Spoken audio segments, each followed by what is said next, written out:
बिस्मिल्लाहिर्रहमानिर्रहीम। आज का टॉपिक है law of conservation of momentum. Law of conservation of momentum. हमने इससे पहले दो बातें पढ़ी। किसी बॉडी का मोमेंटम क्वांटिटी ऑफ मोशन होता है और मोमेंटम होता है product of mass and velocity. किसी बॉडी में क्वांटिटी ऑफ मोशन मोमेंटम होती है, जितना मास ज़्यादा होगा वेलोसिटी ज़्यादा होगी, बॉडी का मोमेंटम ज़्यादा होगा। दूसरी चीज़ हमने पढ़ी फोर्स। फोर्स का मोमेंटम से ताल्लुक़ है, force is equal to rate of change of momentum. तीसरी चीज़ इम्पल्स पढ़ी, product of force and time. Impulse होता है जो बुनियादी तौर पर चेंज इन मोमेंटम के बराबर है। तो ये तीन चीज़ें पढ़ी थी। मोमेंटम का फोर्स से क्या ताल्लुक़ है, और impulse change in momentum. Conservation of momentum की दो स्टेटमेंट हैं। पहली स्टेटमेंट है for an isolated system total momentum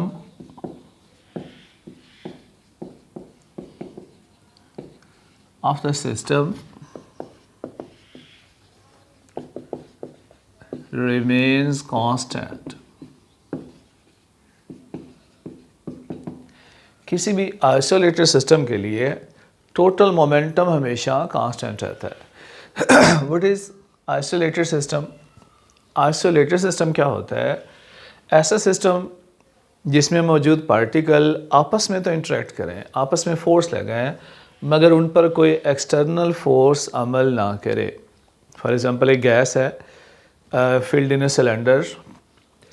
gas particle किसी वेसल में गैस है गैस मॉलिक्यूल आपस में तो फोर्स लगाएं, लेकिन बाहर से कोई एक्सटर्नल फोर्स उन पे ना लगे, तो वो आइसोलेटेड सिस्टम होता है। गोया जहाँ आइसोलेटेड सिस्टम होगा वहाँ एक्सटर्नल फोर्स नहीं होती for isolated system.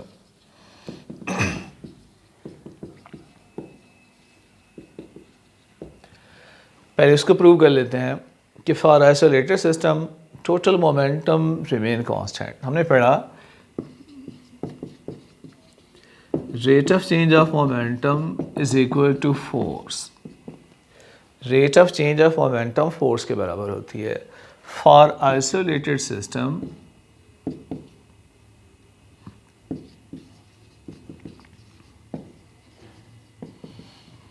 Force is zero. किसी भी आइसोलेटेड सिस्टम में फोर्स ज़ीरो होती है, so rate of change of momentum is zero.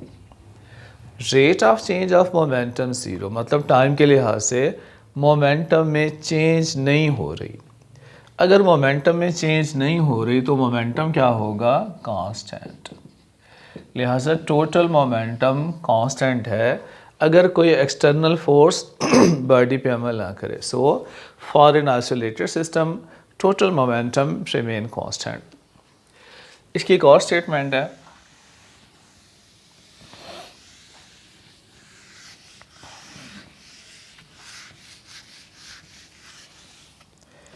total momentum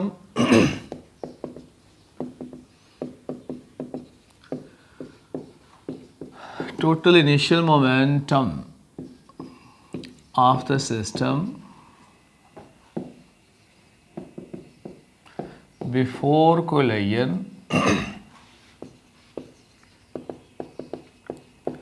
is equal to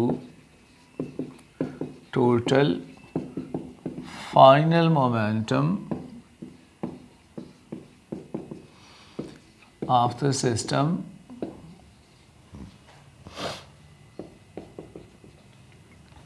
after collision। जितना कि सिस्टम का टोटल मोमेंटम टकराने से पहले होगा, उतना ही टोटल मोमेंटम टकराने के बाद होगा। टकराने से पहले और टकराने के बाद टोटल मोमेंटम कांस्टेंट। मसलन एक बॉडी है, ये दो बॉडी है, वो सिस्टम ऑफ टू बॉडीज़। पहली बॉडी का मोमेंटम फ़र्ज़ करें 10 है, दूसरी बॉडी का मोमेंटम 5 है, तो टोटल मोमेंटम सिस्टम का 15 हो गया।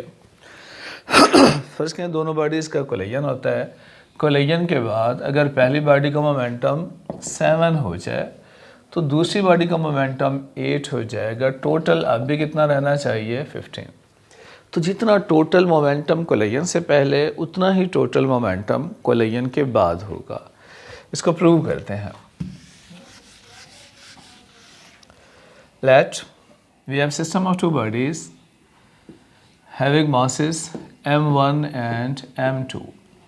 दो bodies हैं, masses m1 m2 हैं, moving with velocities v1 and v2 before collision.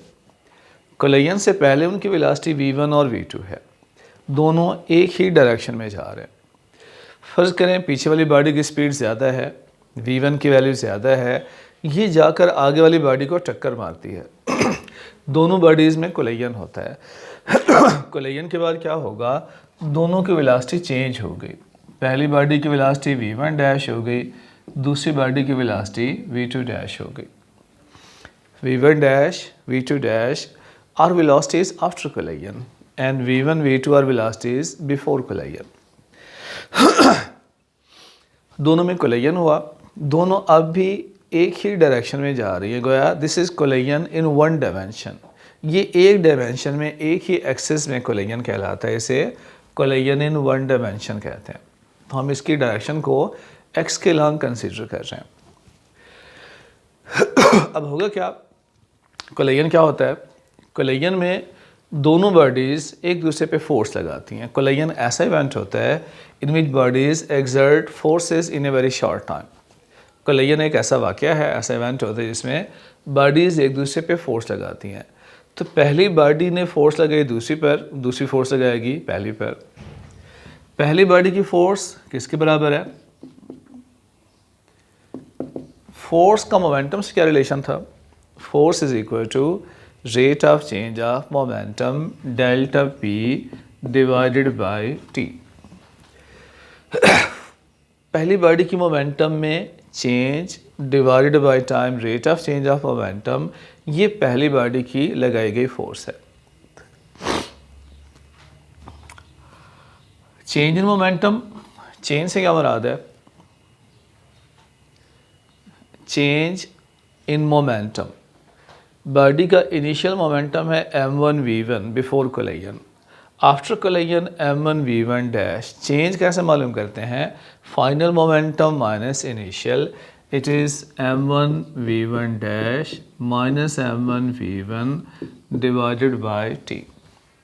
तो इम्पल्स क्या होगा? इम्पल्स होते हैं product of force and time is equal to change in momentum. इसका इक्वेशन 1 क्या है? Similarly impulse of second body F multiply T is equal to, second body की momentum में चेंज क्या है? m2 v2 dash minus m2 v2, final momentum minus initial m2 v2 dash minus m2 v2, that's equation 2। तो ये impulse है दोनों bodies का। दोनों इक्वेशन को ऐड कर लें, f dash plus f common t ले लें is equal to m1 v1 dash minus m1 v1 plus m2 v2 dash minus m2 v2।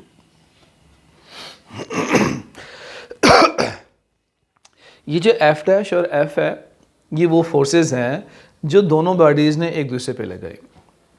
These are basically action and reaction forces, and according to Newton's third law of motion, action and reaction forces are equal in magnitude but opposite in direction. So they will cancel each other. Total amount along left side will be 0.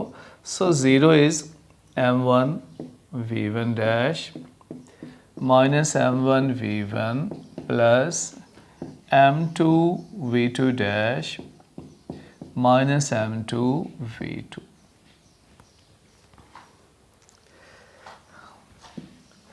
ऐसा करते हैं,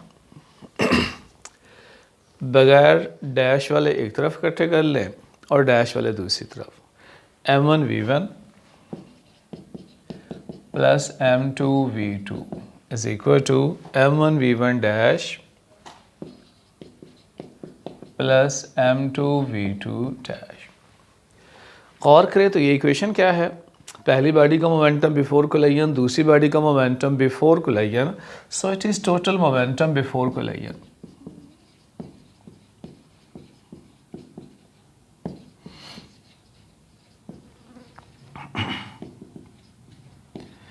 and that is m1v1 dash पहली body का momentum after collision, ये दूसरी body का momentum है collision के बाद, so it is total momentum after collision.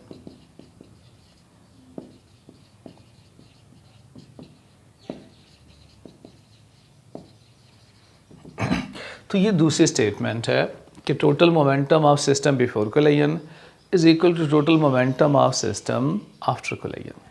It is law of conservation of momentum कि total momentum of an isolated system always remain constant, total momentum before collision is equal to total momentum after collision. अगर system में किसी body पर force F लग रही है तो किसी और बॉडी पर अपोजिट फोर्स माइनस लग रही होगी, नेट फोर्स सिस्टम में ज़ीरो होता है। So that is law of conservation of momentum. इसको देखिएगा, जो प्रॉब्लम हो तो बताइए। Thank you.